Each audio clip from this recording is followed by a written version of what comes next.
तो क्या हाल चाल है मेरे झारखंड के शेरों। उम्मीद करते हैं अच्छे होंगे और पढ़ाई कर रहे होंगे और साथ ही साथ एग्जाम की तैयारी में भी लगे होंगे। जैसा कि आप लोगों को मालूम है कि आपका एग्जाम, अगर आप क्लास 9 के विद्यार्थी हैं तो आपका एग्जाम 29 जनवरी और 30 जनवरी ये 2 डेट पे आपका एग्जाम होना है। ठीक है, तो और ये एग्जाम आपका फाइनल है, आप लोग इसको जो है सो कंफर्म कर लें।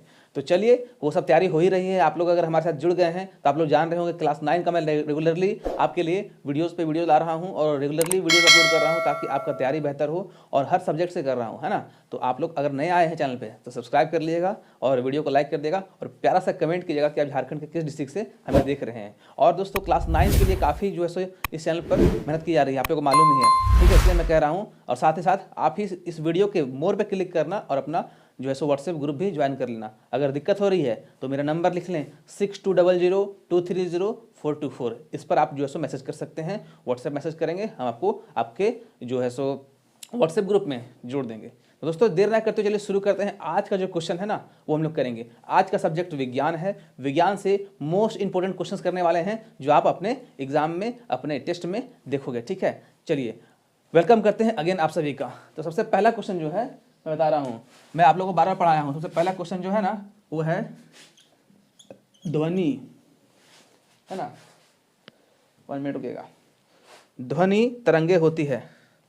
एक्चुअली में ध्वनि रॉन्ग हो गया है ना, ध्वनि भी समझिएगा। सबसे पहला क्वेश्चन जो है वो क्या है, ध्वनि तरंगे होती है। ठीक है, ध्वनि तरंगे होती है भैया, वो क्या होती है आपको मैं ऑप्शन दे देता हूँ ताकि आप लोग जो है कर लोगे, है ना, कर लोगे। कहने का मतलब अनुदैर्घ्य, अनुदैर्घ्य हो गया पहला ऑप्शन। दूसरा हो गया अनुप्रस्थ, ठीक है। तीसरा हो गया अशांत, अशांत लिखा हुआ, ठीक है, अशांत। ठीक है, चौथा हो गया कोई नहीं, यानी कि डी, कोई नहीं।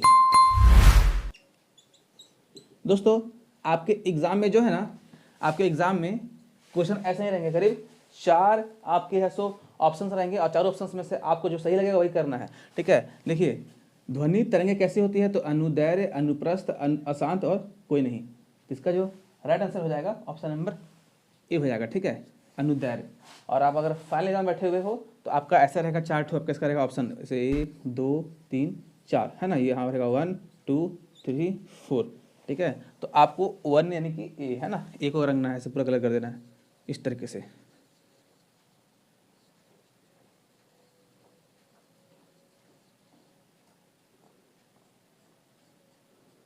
तो समझे, आपको आंसर ऐसा ही करके आना एग्जाम में।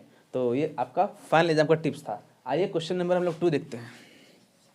2 क्या है भैया, तो आवृत्ति का ऐसा ही मात्रक क्या है। ठीक है, आवृत्ति का एसआई मात्रक क्या है। आपका ऑप्शन है क्या क्या कि हर्ट्ज। मैं लिख रहा हूँ, ठीक है, थोड़ा सा समझिएगा, लिखने के पीछे कोई रीजन है इसीलिए मैं लिख रहा हूँ। हर्ट्ज, बी जो हो जाएगा वो हो जाएगा मीटर, ठीक है। सी हो जाएगा वो है सेकंड, और जो डी हो जाएगा, जो वो डी है ना, डी है आपका मीटर प्रति सेकंड, मीटर प्रति सेकंड।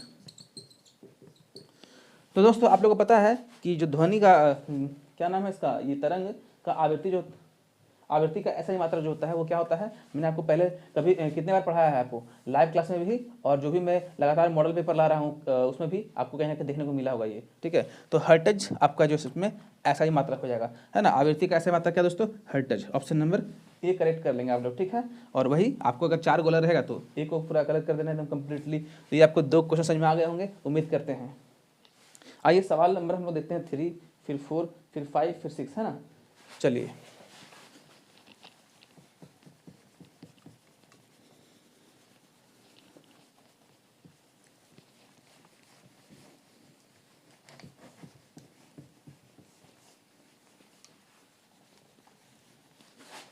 देखिएगा 3 नंबर क्वेश्चन क्या है, मैं डायरेक्टली इसे बताता हूँ, है ना। आवृत्ति एवं आवर्तकाल का गुणनफल क्या होता है, देखिएगा क्वेश्चन नंबर 3। आवृत्ति एवं आवर्त काल का गुणनफल जैसे क्या होता है। ठीक है, ऑप्शन आपका ए दे रहे हैं हम, ए दे रहे हैं 1/2, बी दे रहे हैं 1, सी दे रहे हैं 1/3, है ना, और डी दे रहे हैं, डी जो है इसमें है सो कोई नहीं है, मतलब डायरेक्टली में ले रहा हूँ नहीं, कोई नहीं है ना, इनमें से कोई नहीं। तो दोस्तों आवृत्ति और आवर्तकाल का जो होता है ना गुणनफल, आप याद रखिएगा हमेशा क्या होता है 1 होता है। ऑप्शन नंबर बी क्लियर हो जाएगा आपका, मतलब इसको कंफर्म कर लेंगे। अब सवाल नंबर 4 आते हैं। 4 देख पा रहे हैं क्या है कि पौधों को पोषकों की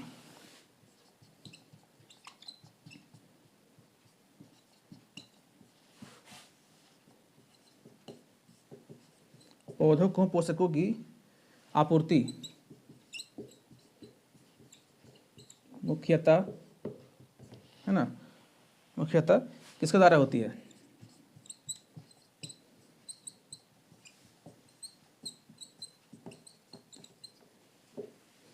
तो मैं बता रहा हूँ, समझिएगा।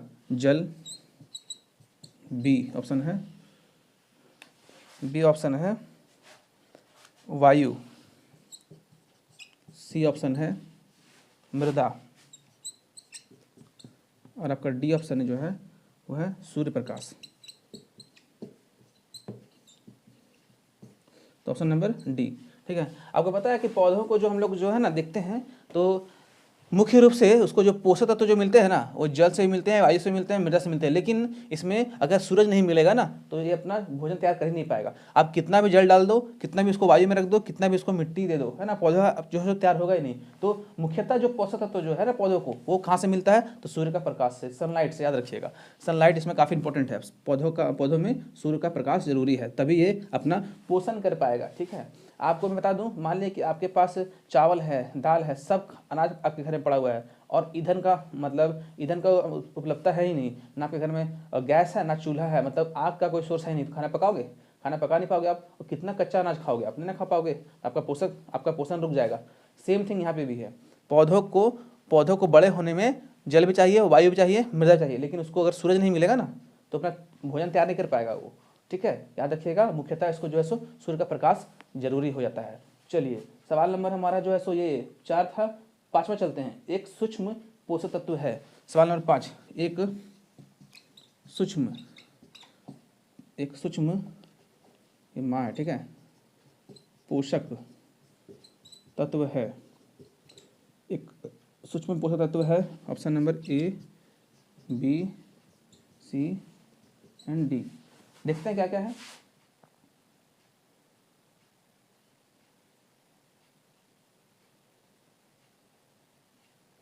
एक सूक्ष्म पोषक तत्व है जस्ता, नाइट्रोजन, फास्फोरस, है ना, जस्ता, बी यहाँ कर देना है। ठीक है,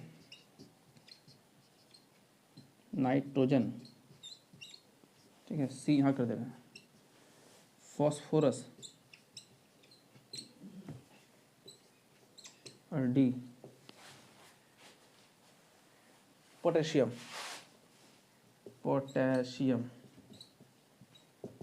ठीक है, तो एक सूक्ष्म पोषक तत्व जो है ना दोस्तों, उसको बोला गया है, पता है, जस्ता को, मतलब सूक्ष्म पोषक तत्व जस्ता को कहा गया। ठीक है, इसको आप लोग कर लेंगे। अब सवाल नंबर चलते हैं 6 क्या है कि एक संश्लेषित उर्वरक है, एक संश्लेषित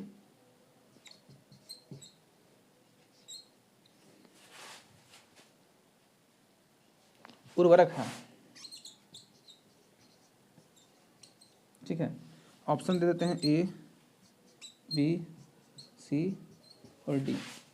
यहाँ क्या क्या है जी? कंपोस्ट, वर्मी कंपोस्ट, कंपोस्ट, ठीक है, और यहाँ पर बी में है वर्मी कंपोस्ट। ठीक है, सी है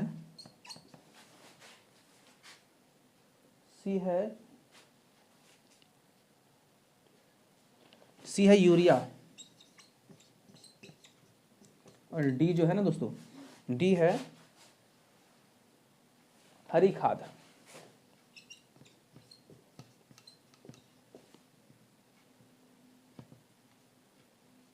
ठीक है, हरी खाद।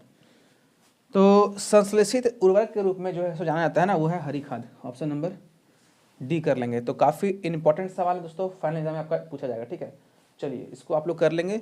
हमारा चलते हैं अब 7 की ओर। ठीक है दोस्तों,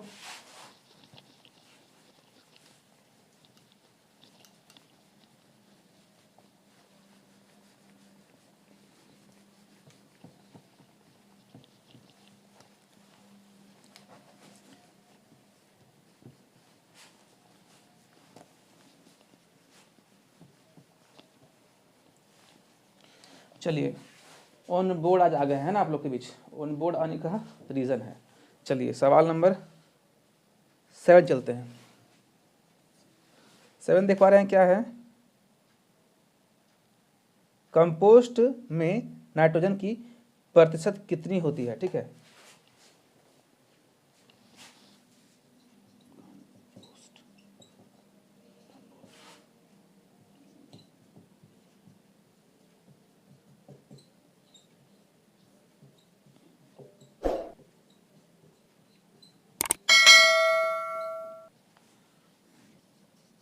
क्या है? कंपोस्ट में नाइट्रोजन की प्रतिशत कितनी होती है? तो ऑप्शन ए है, देते हैं 0.5%,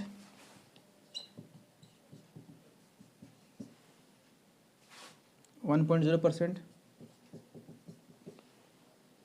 1.4%, डी है 0.15%। ठीक है, चलिए याद रखिएगा कि अगर कंपोस्ट में नाइट्रोजन की मात्रा पूछेगा ना, ये इंपॉर्टेंट सवाल है, तो पता है वो क्या है? 0.5%। ठीक है, 0.5% राइट आंसर हो जाएगा। चलिए सवाल नंबर देखते हैं 8 क्या है। 8 नंबर है क्या? केनाल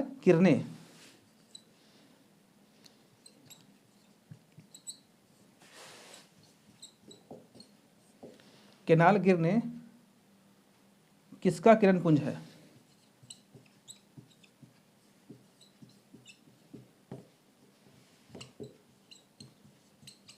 ठीक है, किसका किरण पुंज है? तो आपका ऑप्शन दे रहा है ए, वो जो है वो है प्रोटॉन।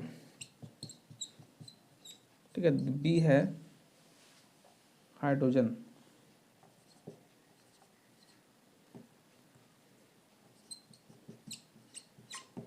सी है न्यूट्रॉन,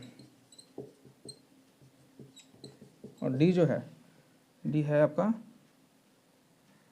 अल्फा कण। ठीक है, तो केनाल किरणें किसका किरण पुंज है दोस्तों? आप लोग को मालूम है?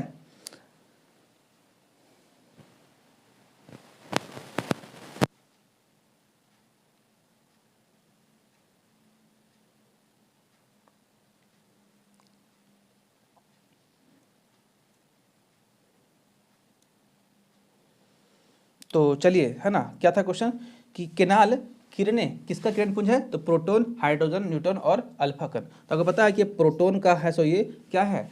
किरण पुंज है। कौन जी? तो ये केनाल, है ना। 9 नंबर सवाल चलते हैं। 8 हो गया, जल्दी जल्दी करते हैं। 9 नंबर चलते हैं। परमाणु का नाभिक होता है। ठीक है, सवाल नंबर 9, परमाणु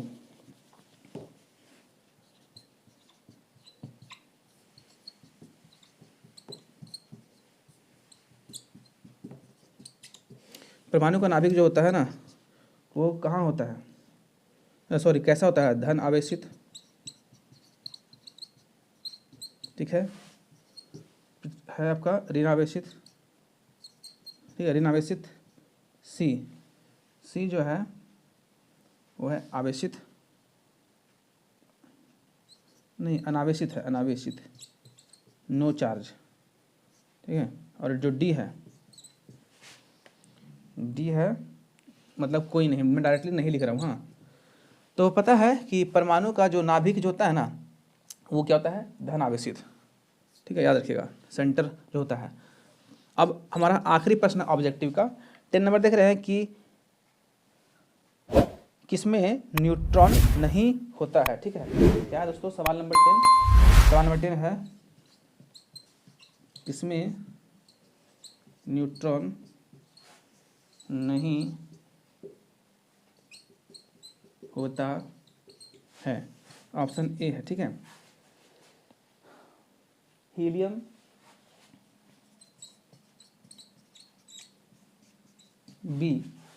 बी जो है वो है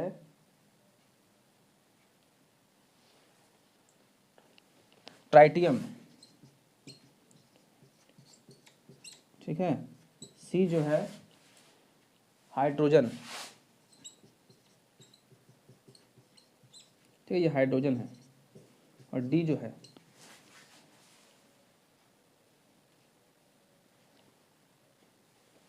डी है, इसमें से कोई नहीं, चलो कोई नहीं, ठीक है। तो आप लोग को पता है कि न्यूट्रॉन किस में नहीं पाया जाता है, तो हाइड्रोजन में नहीं पाया जाता है, याद रखिएगा। Hydrogen option number C correct हो जाएगा। तो दोस्तों इसी तरीके से हम लोगों ने करीब 10 ऑब्जेक्टिव क्वेश्चन किए हैं, काफ़ी इंपॉर्टेंट है। नहीं होता तो आप लोग जो सब पेपर में और या तो फिर अपने कॉपी में लिख लें, ठीक है। और जल्द ही अब हम लोग करते हैं सब्जेक्टिव क्वेश्चन को, क्योंकि ऑब्जेक्टिव आपका ये हो गया और ऑब्जेक्टिव पे आप लोग ध्यान देना है, ये चीज़ आप लोग जान लें, ठीक है। आइए करते हैं सब्जेक्टिव क्वेश्चन को। दोस्तों हमारा नेक्स्ट क्वेश्चन है कि तरंग दैर्घ्य भी आवृत्ति और जो है उसको बोलते हैं फ्रीक्वेंसी, है ना। एक मिनट रुकिएगा। हाँ, तरंग वेग भी और आवृत्ति एफ को हम यहाँ पे एन भी लिख सकते हैं, ठीक है। और तरंग दैर्घ्य जो है लैम्डा के बीच में जो संबंध है सो क्या है, ठीक है। एफ बराबर भी लैम्डा और लैम्डा बराबर भी और एफ, और भी बराबर lambda F into lambda. F मतलब यहाँ पे एफ को आप एन भी बोल सकते हैं, ठीक है, याद रखिएगा। और F is equal to 1/u lambda multiply में है। तो इसका राइट जो आंसर हो जाएगा ना, देखिए ऐसे करना है, आप लोगों को लिखना है कि तरंग दैर्घ्य को दिखाते हैं लैम्डा से एक तरंग की दो क्रमिक शिखा, है ना, जो होती है शिखा और गर्त होती है। पता है, ये शिखा ये गर्त है, ये शिखा ये गर्त है, यानी कि ऊपर शिखा नीचे गर्त होता है, ठीक है। कि संबंध को में जो होता है ना, थोड़ा सा फिर से पढ़ते हैं। एक तरंग की दो क्रमिक शिखा होता है, एक ये दो क्रमिक शिखा या गर्त, यानी कि देखिए दोनों शिखा हो गया, ये दोनों गर्त हो गया, ये दोनों क्या हो गया, ऊपर वाला उभरा हुआ भाग शिखा हो गया और ये घुसा हुआ भाग क्या हो गया, गर्त हो गया, है ना। कि बीच जो होता है स्थान या लंबाई को तरंग दैर्घ्य कहा जाता है, यानी कि इसके बीच की लंबाई को दोस्तों आप लोग समझ में आ गया होगा कि इस बीच की लंबाई को तरंग दैर्घ्य बोलते हैं, यानी कि वेवलेंथ, है ना, ये वाला। ठीक है, आगे आइए।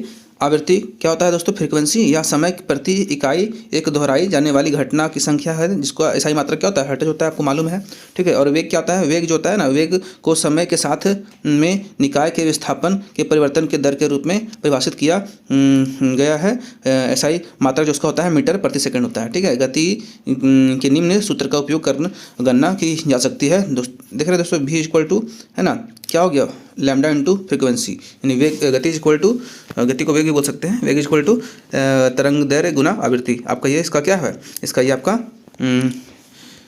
संबंध है आपस में तीनों का, ठीक है। इसको आप लोग लिख लेंगे। आइए सवाल देखते हैं नेक्स्ट क्या है दोस्तों। नेक्स्ट क्वेश्चन देख रहे हैं क्या कि आपेक्षिक वेग से आप क्या समझते हैं, ठीक है। आपेक्षिक वेग से क्या समझते हैं, very very important question sir है। चलिए इसका आंसर हम लोग देखते हैं ना। लिखा हुआ है कि जब दो वस्तुएं गतिशील रहती है तब ऐसी स्थिति में एक वस्तु का वेग दूसरे वस्तु की अपेक्षा आपेक्षिक वेग कहलाता है। समझ में आया। जब दो वस्तु गतिशील रहेगी तब ऐसी स्थिति में एक वस्तु का वेग दूसरे वस्तु के वेग के क्या कहलाएगा, सापेक्ष कहलाएगा। तो उसे बोलते हैं सापेक्षिक वेग, ठीक है। मान लीजिए कि ये वस्तु ए है यानी वस्तु बी है, ठीक है। दोनों सेम गति कर रहा है। मान लीजिए कि यही रोड में चल रहा है, ये भी, है ना, और एक मिनट करेगा, ये भी चल रहा है इस रोड में और ये भी चल रहा है इस रोड में। तो इसका गति और इसका गति जो है ना आपस में क्या सापेक्ष है, ठीक है। दो वस्तुओं के बीच गतिशीलता को ही सापेक्षिक वेग कहा जाता है। चलिए सवाल नंबर चलते हैं नेक्स्ट। देख रहे दोस्तों क्या लिखा हुआ है कि भंडारण की प्रक्रियाओं में कौन से कारक अनाज की हानि के लिए उत्तरदायी है, ठीक है। क्या लिखा हुआ है कि भंडारण की प्रक्रिया में कौन कौन से, ठीक है, कौन कौन से कारक अनाज के लिए जो है सो हानिकारक है, ठीक है। तो चलिए देखते हैं इसका आंसर क्या होगा। देख लो इसका आंसर क्या लिखा हुआ है, पढ़ते हैं, आइए, है ना। क्या लिखा हुआ है कि भंडारण की प्रक्रिया में अनाज की हानि के लिए उत्तरदायी कारक हैं जैविक कारक, कीट, फिर कवक, फिर चिंचड़ा, फिर जीवाणु एवं अजैविक कारक भंडारण के स्थान पर उपयुक्त नमी व ताप पर अभाव होना, ठीक है। तो इसका आंसर आप लोग कर लेंगे। आइए देखते हैं नेक्स्ट क्वेश्चन क्या है दोस्तों। नेक्स्ट क्वेश्चन है ना कि पौधे ठीक है, अपना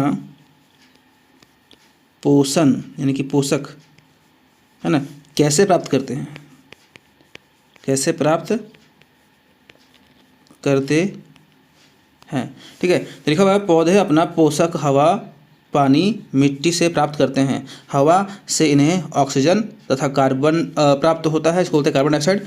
पानी से हाइड्रोजन मिलती है तथा मिट्टी से 13 पोषक तत्व प्राप्त होते हैं, जिसमें से 6 बृहद पोषक होते हैं और 7 सूक्ष्म पोषक होते हैं। ठीक है, और पौधे जड़ों के माध्यम से मिट्टी से पोषक प्राप्त जो है सो करते हैं, जो पानी से मिलकर जड़ों से अवशोषित होकर जो सो है ना उन्हें मिलता है।